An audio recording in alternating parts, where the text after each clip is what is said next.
Welcome again to Diversity is the Game Changer. And today, very nice, very inspirational episode. We just hope and cross our fingers, me and my honorary guest, that connection, unfortunately, not our connection. We have already established. We have best vibes. Actually, we've been doing that many weeks now by joking and yes, and trying to schedule in this show several times, but the resilience will never give up, and we're here, me and Wilhelm. But connection, probably, guys, my lovely audience, not the best. It's actually not just here, it's in the whole Europe today. But what can stop us? Nothing, right? We are smiling, we keep shining, it's mindset. So welcome to the very nice, I'm sure, very knowledgeable episode, and I titled it in that way. Um, the Wilhelm Tupy Method, from fighting alone to winning together. And you will understand why it's method and everything. Our honorary guest, he will present that. So welcome to our show, Wilhelm. Welcome so much. Thank you so much for being with us Monday, right? Yes, Monday, that you have found your time for us on Monday. Welcome to the show. Thank you, Valeria. Thank you for this very kind introduction. I'm so happy to be here. And yeah, we made it happen finally after a couple of weeks of trying to figure it out when's the right time. But now it should happen. Yes, exactly. But we have also trust in the universe that everything is happening the exactly right time. So here we are. So I'm just following a little bit more with introduction, and then we swim and flying with the flow. The podcast diversity is the game changer, especially I believe now it's so important. The podcast where we dive deeply into the power and inclusion and unique human experience that transform the way we live and lead and proceed and breathe and do actually everything. So today guest is someone who embodies what it means to transform adversity into opportunity, not just for himself but for everyone around him. From the judo mat to the boardroom, so Wilhelm's story is nothing but ordinary. So he spent over the 15 years as a high performance athlete, competing at the World Cup level in judo. But as we know, life is unpredictable, lady. So life threw him a curveball, a serious injury that didn't just end the career, but sparked a new career and transformation. So today, Wilhelm is the founder of the Wilhelm Tupy Method, a powerful approach that empowers leaders and teams to shift from individual success to collective triumph. He has led teams over many people across major global companies and designed leadership and organizational development strategies on national and international levels. His mission to build cultures where people don't just work, but they win together. Wilhelm, welcome to the show. Thank you so much. I'm very honored to be here again. So yeah, Yes, thank you for this introduction. perfect. Okay, before we start this major and powerful transformation in your adult life, so I would like to jump a little bit backwards because I do believe all from our very beginning, and it's our childhood, and it's always long lasting echoes from childhood which actually impact how we are and our mindset again in the adulthood. So could you please tell us and take us back to the childhood of little Wilhelm? How was this boy, and how do you believe your childhood impact the person you became today? Thank you. Yeah, so thank you for that question. Let me take you back to that what you mentioned at the beginning already when I was a professional athlete, because that was actually the whole time of my childhood was around one question. I'm a big believer in this thing about the one question that shapes your identity, that shapes your destiny as well. And you can shift the question, or you can stick to the question and live on with that where it takes you. And for me, the biggest question was, like probably for all kids in younger age, you figure out your needs, your basic needs, and therefore you build around a question that really drives you and that helps you to focus on what does matter to you and what helps you to get answers to those questions. And for me, the major question, in order to, as a kid, maybe I should start like that. As a kid, you always want to be loved, right? You want to have a connection. You want to be appreciated by your parents.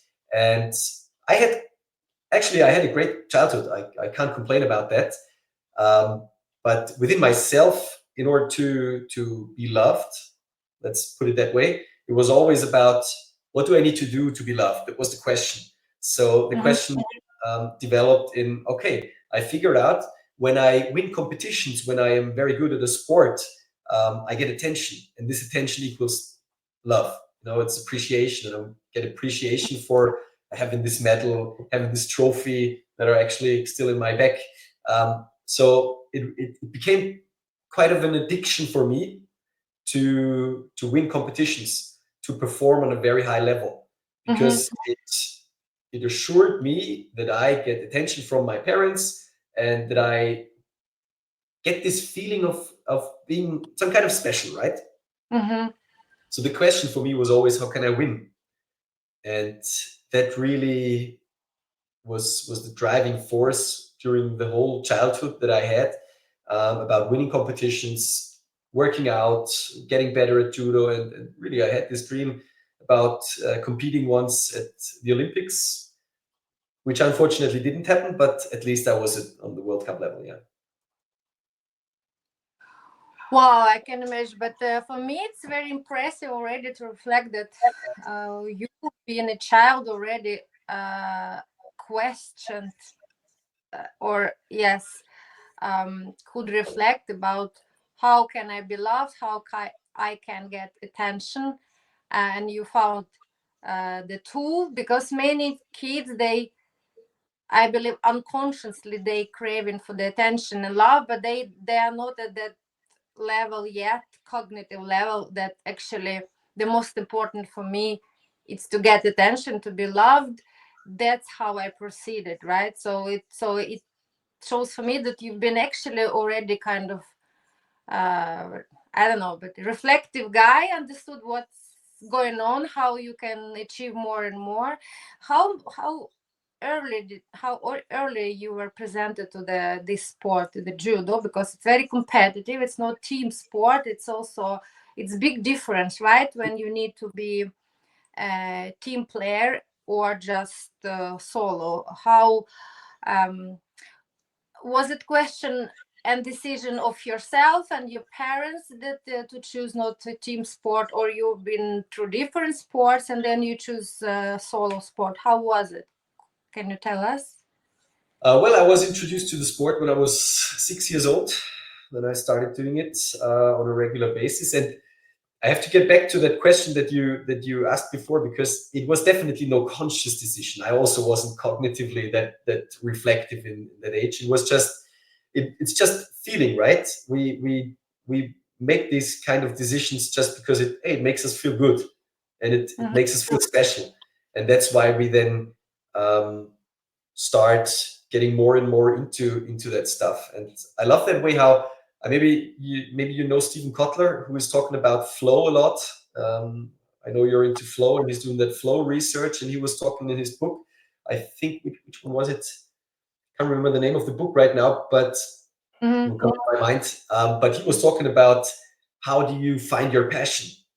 It's not about that you are talented in a specific way. You just do something over and over and over again, and you get better at it. And the better you get in a specific skill or sport, whatever, the more attention you get. And out of a sudden, you really get into this upward spiral. You get more attention for it. You are appreciated for being very special in some kind of thing. And for me, it was judo. I love that sport, but you don't know. Do you love that sport because it's the sport itself, or is it because you get attention and success out of it? This needs fulfilled, right? Yeah, exactly. But because it's also a little bit tricky one, because as much attention, as much achievement accomplished, as much expectations also have, Mm. both from yourself and from others, right? It's also, it's never ending actually, pyramid, unless you are also learning somehow to digest um, and be happy and enjoy still this, like steps and levels, like, because it kind of like mountains, but you will always find another mountain, another mountain, and if you are not enjoying during the process, then actually it can be also a little bit, but okay, it's not for the childhood chapter, but I understand that you have had a great childhood, and you got the unwavering support from your family, right? And as I understand it, it has long, quite many years, 15 years, right? Like high performance. So um, tell tell us then smoothly. Of course, we know that it was transformation in your life, and how everything that has happened, and how actually you um, you used your mindset to transform and to redirect, reroute your uh, life, of course, and but the most important that because I don't know, was it your goal to be a professional athlete? Was it your like goal to make it like your career, like full all in for your life, and suddenly, or how was this change? How has it happened? Thank you. Well, it evolved, I would say. Uh-huh. At first, of course, when you are young, you always dream about a professional athlete career. When you love that sport, when you love to work out, when you love to compete, when you see, hey, that could be a path. Um, but I have to say and to admit that I was never seeing myself as that gifted and talented. I was a worker. I was working hard. I was putting in the hours, and I was very disciplined also about the approach. But I've been stopped quite often with injuries, and that always put me back a lot. But it also pushed me towards reflecting more and more and more. Mm-hmm. So back then it started already that I had to think about, okay, I might not be the most talented or gifted person, but maybe I can outwork people also not only on the in the gym or in the on the mat, maybe it's also in the mind. And that was when I started diving deep into mental performance and how to really um, how to set goals the right way so you can increase the probability of achieving them. Because what I learned over the years is that you can achieve everything in life, but not at the same time. Mm-hmm. Mm-hmm. That's uh, that's one of my most famous quotes by Ray Dalio, and I love it because, especially in days like these, when you have so many opportunities, so many um, possibilities that you can follow, so many different paths, you have to decide which way and you want to follow and which way you want to go. And it's also in sports, you can't do everything at the same time. You can't do university, you can't work, you can't do professional athlete, you can't do, I don't know what kind, meeting friends on the weekend and go to the discotheque or something like that. It's just not possible. You have to focus on one thing if you want to really become successful in the field. Mm-hmm. And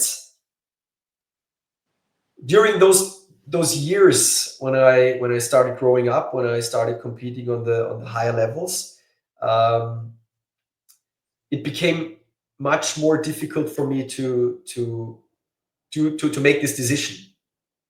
Okay. And I oftentimes experienced that the decision was then kind of made for me, Okay. because I was injured and I was forced to make a break and to reflect. And at some point, it was there was no chance of for me anymore to really compete at the highest level. And so then in judo you have to quit then, because you can't Mm-hmm. live from a lower level, you can't live from that, so you don't make a salary out of Mm-hmm. that. So that's a bit difficult, and so I had to quit.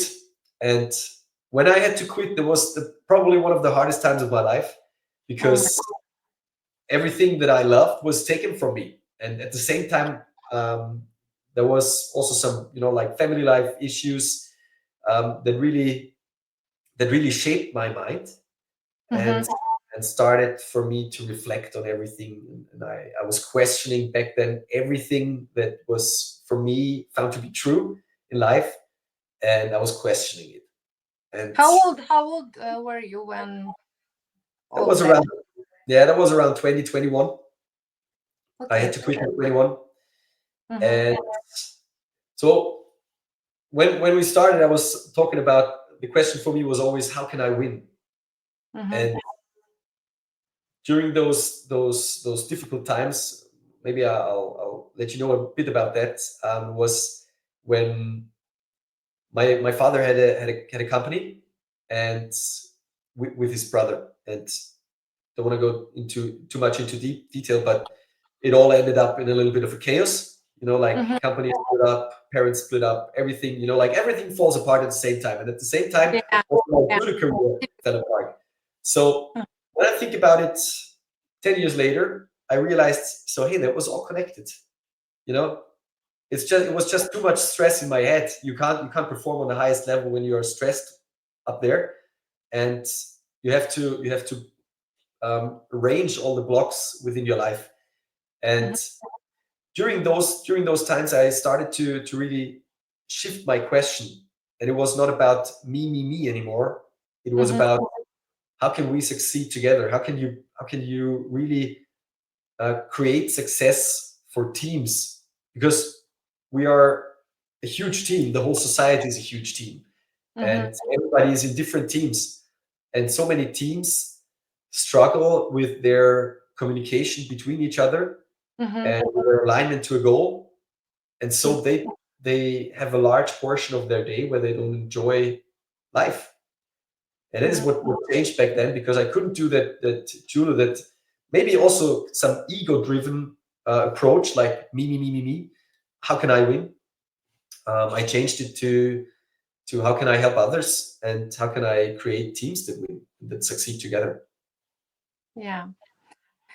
What a beautiful and insightful story. At the same time, um, like I do it my transformation from, like you admired how just you first of all focused on yourself, me, and winning, which is also a little bit like delusional, because to win, actually, first of all, I believe you should learn how to lose, because without losing you can never win, right? That is the perfectionism. It's so scary. It's the balance. And then if it's just me in winning, and all of a sudden when everything collapses, and then no, that it's not just me and no victory anymore, and one day I love the idea that you, oh, I understand now that it was not that easy, how we just now reflect in a couple of minutes. It was really transformational process, but how you tried, you managed to shape it into, from focusing just on me and winning, right? That actually life is much bigger team, like you Mm, said, and how we can win, because when suddenly one day you lose, but you're still the part of great team, so together, right, they uplift you, and again it's this circle process of energy, and then you are not loser at all, it's just growth.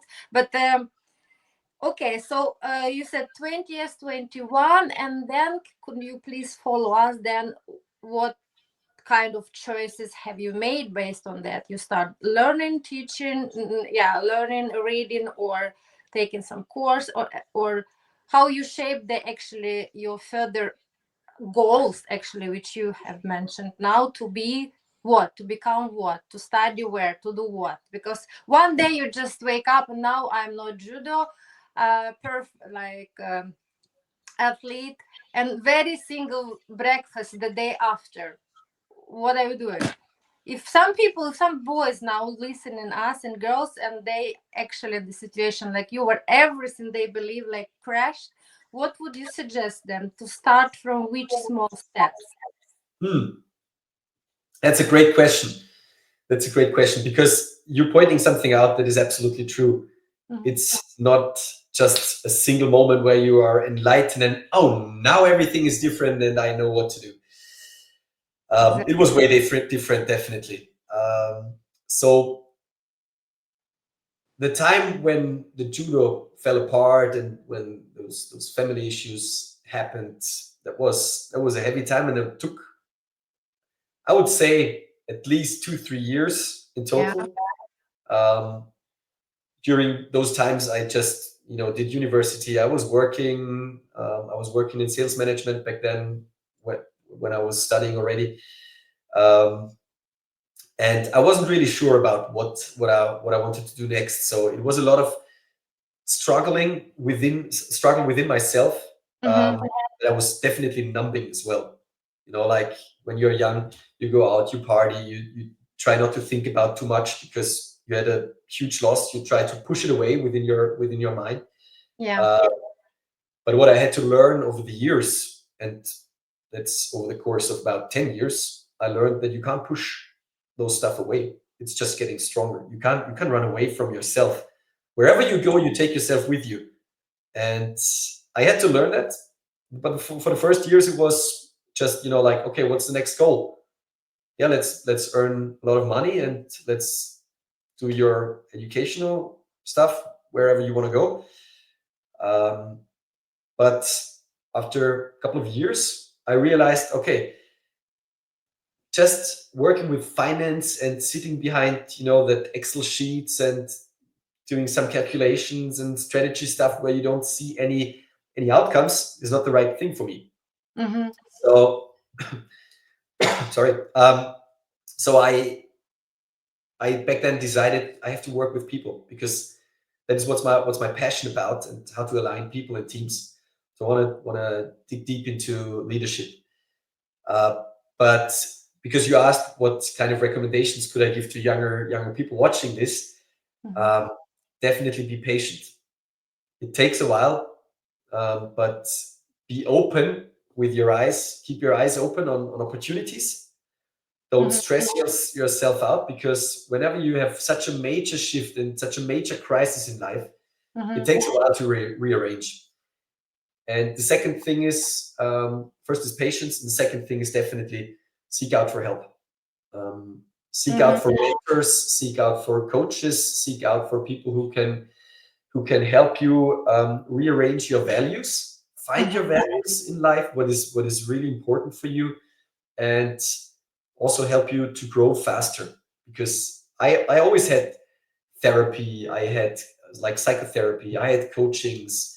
I was seeking out mentors as much as possible, and they always helped me, get to the next level much faster.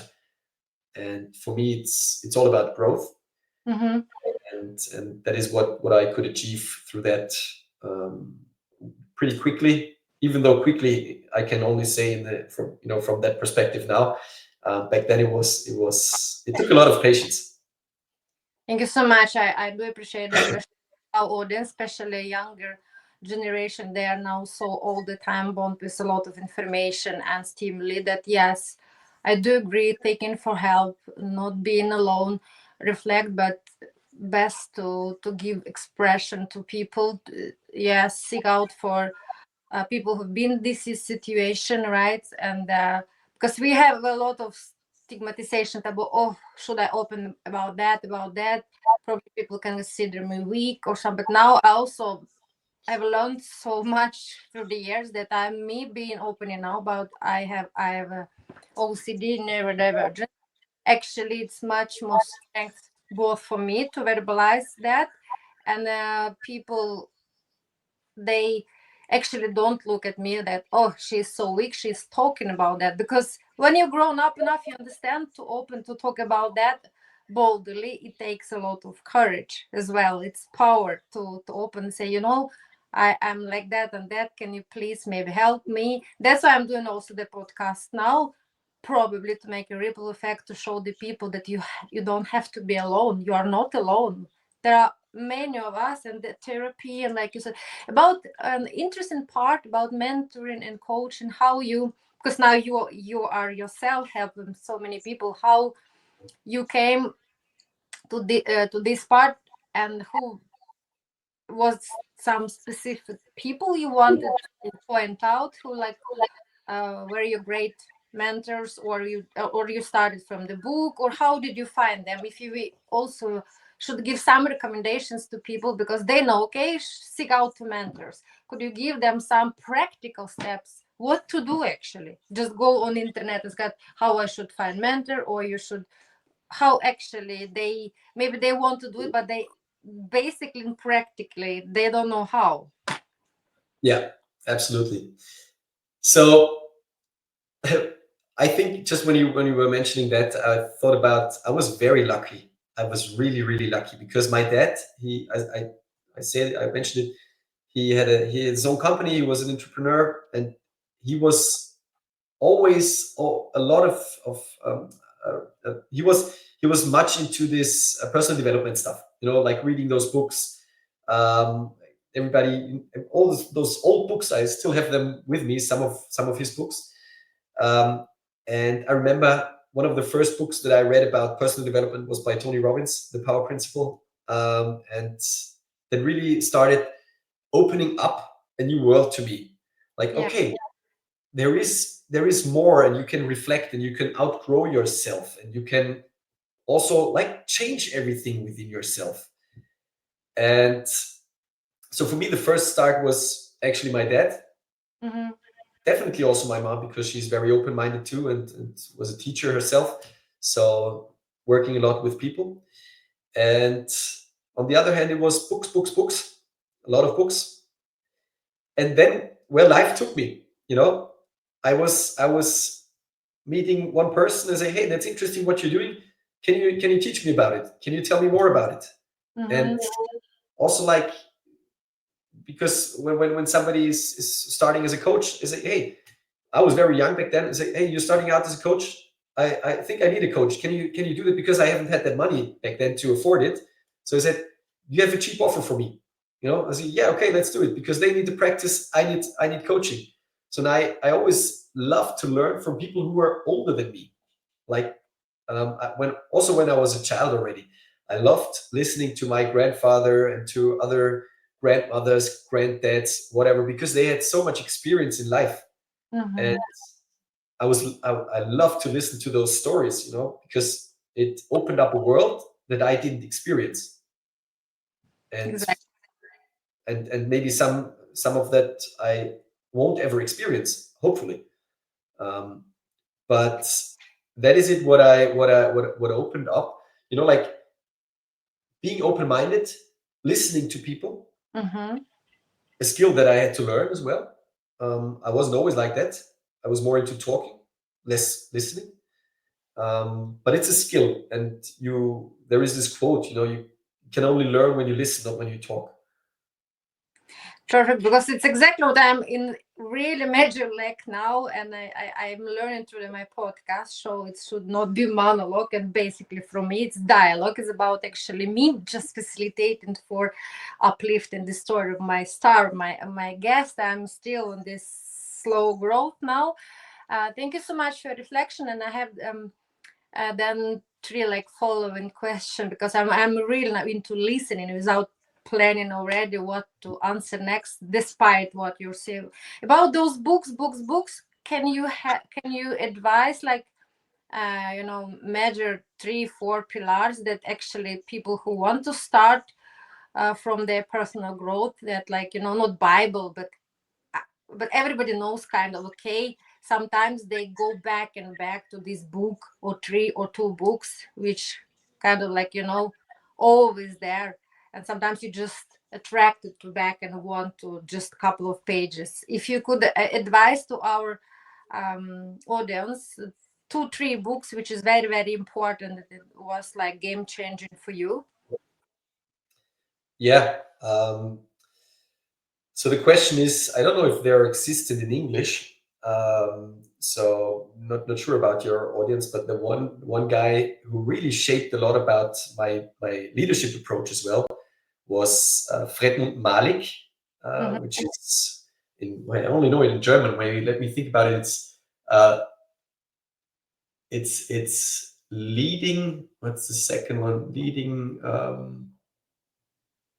I don't know. I can't tell you now. But it's Führen leisten Leben in German. But probably it's Fredmund Malik. Is amazing guy who's writing about leadership. Mm-hmm. And because he had this skill in this book to really explain leadership. And leadership is, we haven't talked about leadership that much, but it's my biggest passion. It's what I do, what I developed for myself, what is my purpose in life as well. Because leadership has such an impact on all of us. You don't have to have followers in order to be a leader. You have to be a leader just because you know your values, you're self-conscious, you're aware about what your values are and what you want to contribute to this world. And when you're a real leader, it's not about power and suppressing others and telling them what to do. It's about making people grow, creating more leaders, inspiring them. And that book that really brought me into that field of how to lead and inspire people, and how to also create teams that work together. Because I think there is nothing better than to achieve goals as a team. That's just my own thought. So that is probably one of the best books. Another one that I really love that your audience, I mean English audience definitely knows, I guess, is Ray Dalio, The Principles for Life and Business. It's just incredible as well. And of course, all kind of Tony Robbins. Pardon? And of course, Napoleon Hill. Of course, Napoleon Hill, yeah, is also in the back there. Yeah, for sure. There are so many books, really. It's difficult to name specific ones, right? Yeah. Darlings. I love Stephen Kotler when he's talking about flow, all those flow experiences, which maybe we can dive deeper into that as well, because flow is just a very rare experience in those times of distraction. And yeah, and of course also Robin Sharma. I guess you know him too. Yeah. Love the way he's talking about those. It's all about this connection of being productive in life and living a fulfilled life. This is the combination that it's about, in my opinion. Yes, it's skill, like you said, living with the flow now, but not bad, but and how can you really align that and combine? Because now all over we are speaking about disruption, and then it's opposite to the flow. Then like, okay, how you can live in flow and do in flow, and by disruption, like with disruption, anti-flow, but you should be disrupted by flow. So it's every day evolving process. Perfect. But if you not if amazingly, you are great passion leadership, and then we are coming smoothly to your Wilhelm Tupy method, and I would like to know myself first of all what it is. Could you please present, and also to our audience, and then I'm sure it will be some people who actually after can reach out to me or to you, and to have more information about it, because podcast you of course it's just very suppressed version of everything. But if you could give us like pillars, what actually the major point you believe that they are so transformational and special and different from other leadership methods. And for me, because it's diversity is the game changer, but it's majorly about diversity of thoughts. So how actually the diversity domain play in your method, what part, what role, interconnection. So just your free reflection. Thank you. Great, thank you. So yeah, as I said already, it's about the question, to solve the question, how can we succeed as a team? Because there are so many studies that nowadays people in jobs are so unsatisfied. And you mentioned it, the disruption culture. And for me, it's about how to create flow. Because I'm a strong believer that within flow state, we perform at our best level. That's proven so many times. And not only we perform on our best levels, we also feel the most fulfilled. And that's what it's about, because we have so much time of our life that we spend in our jobs, in our making a living, or in our companies, whatever we do. That should be a fulfilled time. That is my strong belief, and that is what I'm striving for. Mhm. So for me, why do I work with leaders? Maybe before I start going to that method, I work with leaders because they are my leverage. Mhm. I was leading teams for almost a decade, more than 300 people within my teams, more than 100 millions of turnover. So it was quite a huge team, and I gained a lot of experience there, and I saw always, those difference, how also my colleagues approached that, and that was way different. And the reason I work with leaders is because they are a huge leverage for so many people. You know, I can't work with every single person on this planet on my own, but I can create better leaders who work with those people, and who really try to evolve them and help them grow. So that it's all about. So the first pillar of the method is absolutely to work on your own leadership. Leading yourself first. That is always the biggest and also the most difficult part, right? Mhm. You have to learn what drives you. What kind of emotional patterns do you have? What kind of values do you pursue? How can you fulfill those needs that you have within the world? And also how you react when those needs are not fulfilled. Like, let's say you are a leader in a team, from a team, and somebody is not following your rules, or somebody is not following your ideas. How do you Mhm. react? Do you get angry, or do you want to suppress them? Do you want to fire them, or whatever? Or do you question maybe yourself as well? Do you question your approach? Do you ask them, why are you thinking like that? are Mhm. you are you approaching them, like you said, diversity in thoughts, right? Yeah. Do you question your own path, and are you open minded in order to learn something new? Are you open minded enough, and are you able to manage your own emotions, to hold still and see what, maybe there is a chance to grow, maybe there is a better path that you haven't even thought about it, right? Yeah. uh, like, because we were talking about the books earlier, you probably know the book of Viktor Frankl, Man's Searching for Meaning. Yes, of course. I love it. I love it. And I have actually done a podcast, myself, with Elisabeth Lucas, which was the number one student of Viktor Frankl. It's an 82-year-old lady. I know her personally, and was My. just incredible. And she reminded me about what Viktor Frankl said. He said that between our impulse to react and the Yeah. actual the action itself, there is this small gap. Yeah, Yeah. and this gap which makes us human, where we can really decide how do we want to actually react to this situation. Mhm. So the Mhm. first pillar is self-management, to learn to increase this this gap in order Mhm. to be able to react consciously, and Mhm. to make better decisions for you and for the team. Yeah. So yeah, sorry. First was self leadership. I mean, about your method. If we have this major pillar, so first of all, about go inside, go meet yourself, truly, authentically yourself. Yeah. Mm-hmm. Yeah, and maybe to add up to this, how can you do that? It's like, what you have to do, whatever helps you. We have several approaches in order to figure that out.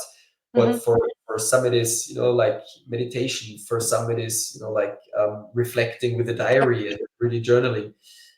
You have to incorporate those routines for you in order to really learn as much about yourself as possible. What are your routines? Do you have any basic daily routines? Need Yeah. Can you share with my audience, because I'm sharing every day. on podcast, I have journaling, and right before I talk to you, I made my journaling. I daily twice meditation. Your journaling, yeah, okay. We Of are at course. the same time. What else could you share with us? What are your dates with yourself every day? Yeah. The time Yeah. just you and you. Yeah. So whenever I start my day, I'm meditating. I do breathing exercise, then I meditate. That's since many years now, daily practice. Um, yeah. Then I start do my journaling, and after that, I realign myself with my goals. So I'm very clear about my goals. So many people don't really have their goals in mind, or maybe they have it somewhere in the back of their mind, but they don't really write it out. And Mm-hmm. I strongly believe that it's very important that we really focus daily or twice a day on your goals and on your own vision, to be clear on where should I say no to and where should I say yes to within all those opportunities. Like Mm-hmm. I love this statistics. Maybe you know them, that 92% of the New Year's resolutions actually are not followed through. And I always question, what are those 8% doing differently? Yeah. Mm-hmm. And that's where I really build my routines around. Okay. So I always try to make sure to have a very positive emotional state when I start my day, and Mm-hmm. that's what it's all about. And Maybe gratitude, right? gratitude, definitely, yeah, that's part of the journaling, right? Yeah, Okay. gratitude is so important. It's for me, it's a very not only strong emotion, it's also very stable, because you can be grateful, like Viktor Frankl. You can be grateful wherever you are, even in your hardest times. There are so many things we are grateful because it could even be worse always. Yeah, exactly. Mm-hmm. It's about mindset and focus and energy. You can, if here, right, the mindset and the program in your hard disk today to find something negative, you will always find your brain is actually much easier to be attracted, and you just soak out of negativity, but you will always find something positive. Like for me, just very small thing. I'm so grateful for my first coffee with milk. I'm so grateful for I could hear the birds now when I was meditating, like small things. It doesn't have to be those Yeah, major stuff, which I yeah, believe for, yeah, because I'm great yeah, performance.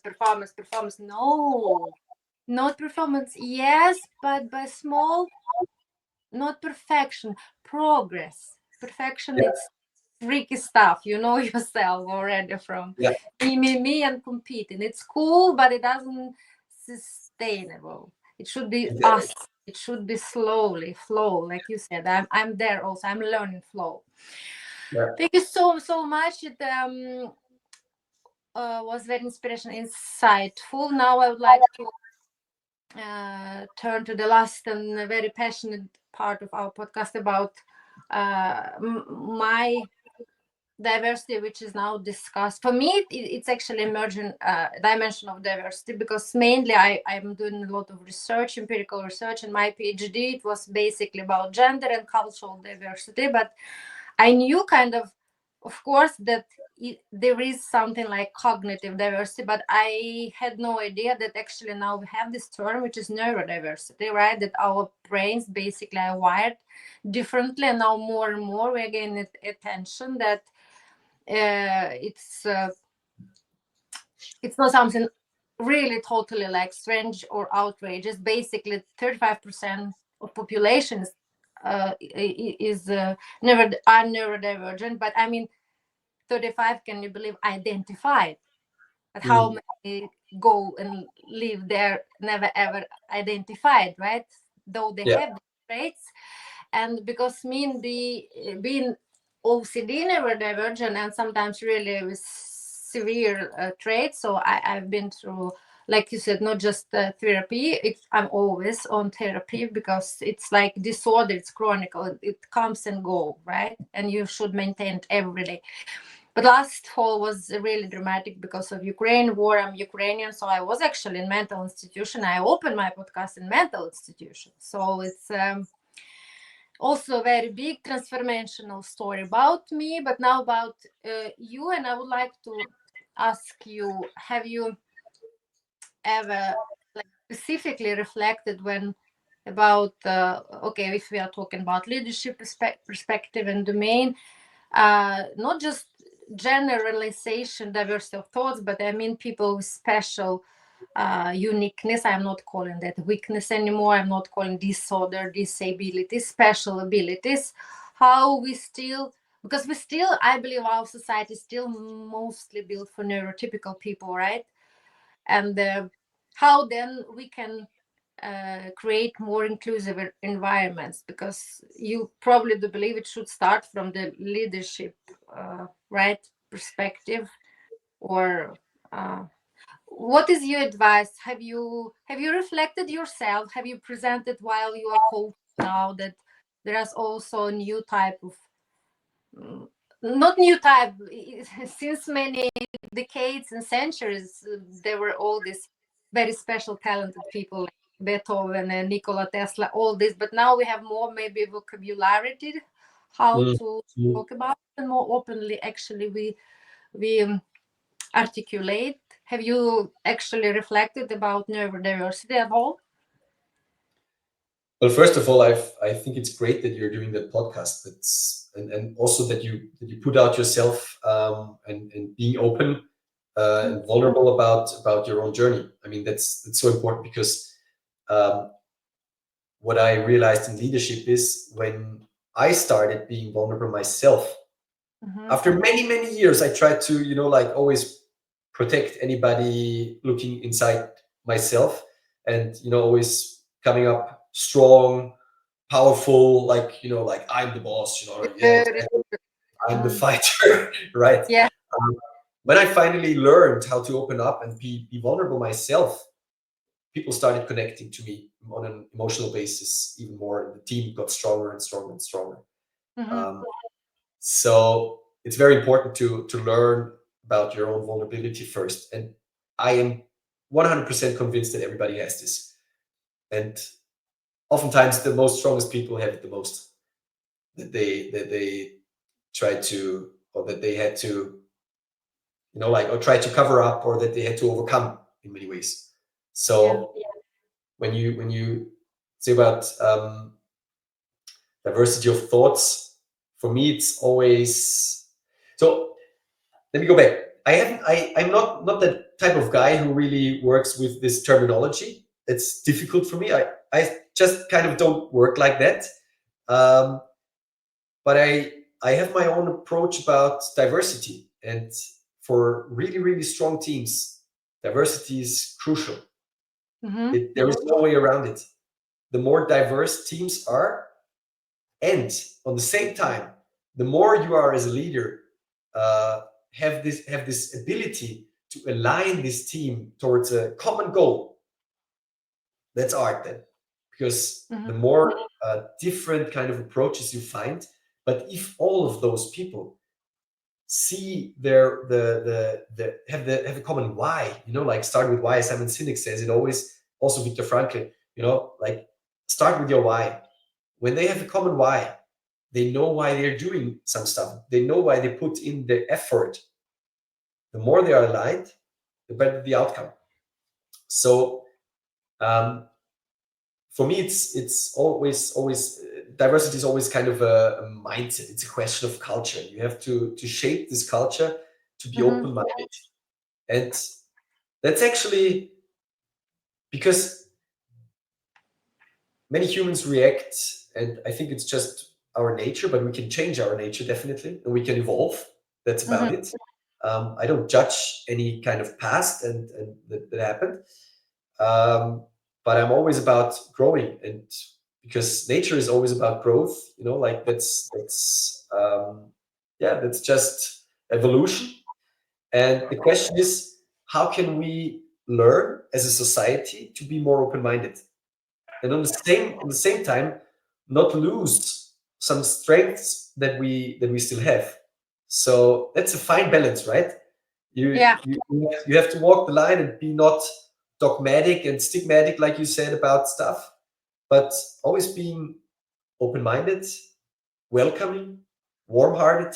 Those are qualities that leaders need to have, and that if teams incorporate those values, they learn to connect each other. And what I learned is people are always in fear, and fear is a driving force within separation. And the Mm-hmm. more they know each other, the more they know about each other, the more you can bring them together, the less fear is there. And the more Exactly. they are willing Trust. Mm-hmm. to assist each other, to help each other grow. And the more positive emotions they also experience because they find team flow, right?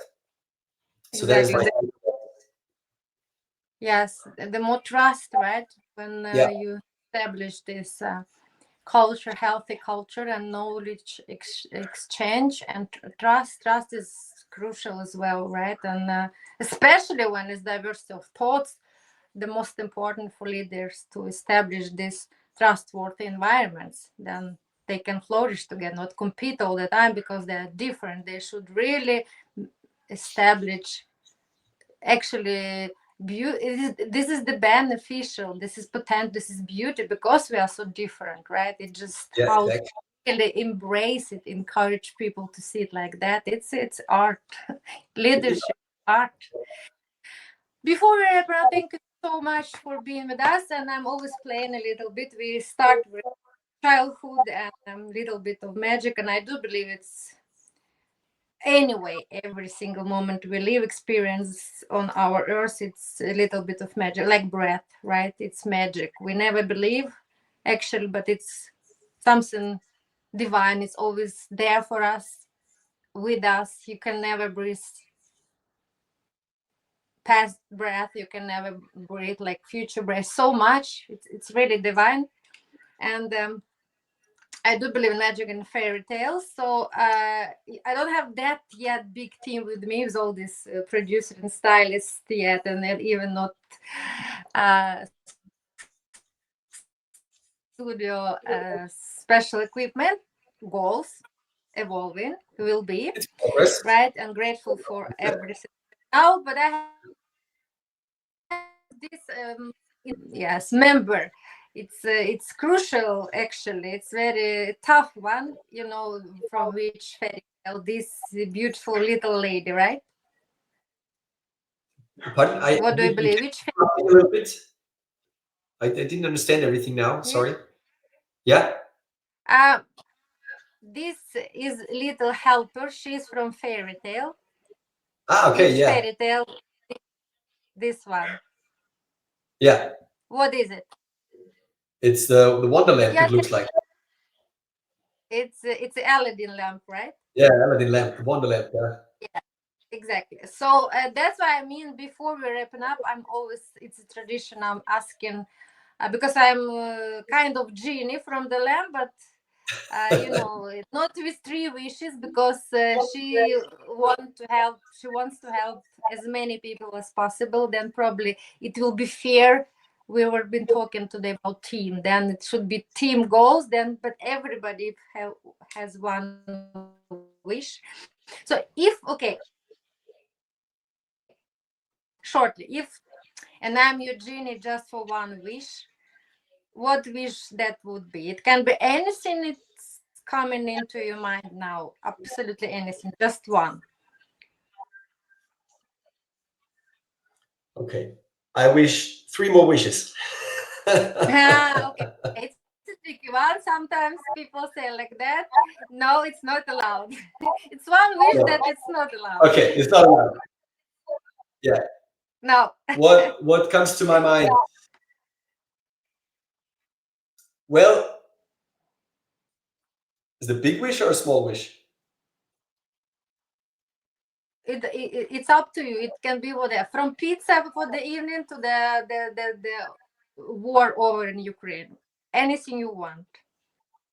I wish that Exactly right. I wish that we have a future with leaders who lead through authenticity and clear values that contribute to a peaceful and growing and continuously evolving society and nature.